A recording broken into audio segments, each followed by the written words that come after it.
este mundo tan cambiante surgen con misión cegadora. Es duro, es duro, es difícil cuidarse de aquello que no desea ser. Por eso el luchar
inútil serlo con ignorantes al repudiar lo ignoto y ajeno. Soy un orgullo al abrir los ojos. Adiós caverna de Platón.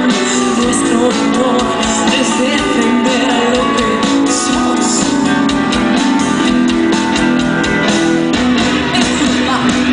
Es duro, ay Jesús, es difícil cuidarse de aquello que no desea ser.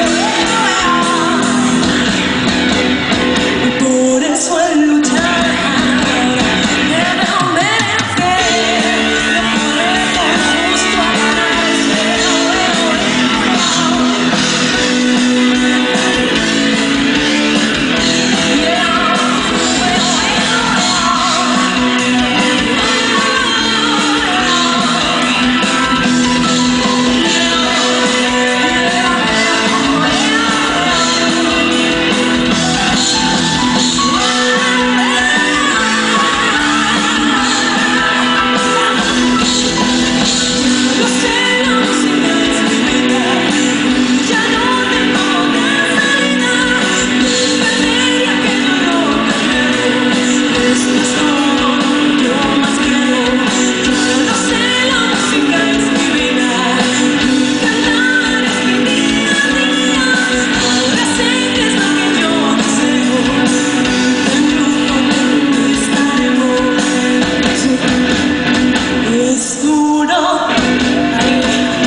Por eso el luchar debe merecer lo correcto y justo a ganarse.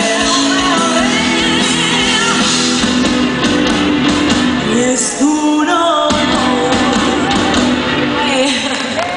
Gracias. Temos aí posiblemente a noso fan máis pequeno, verdad?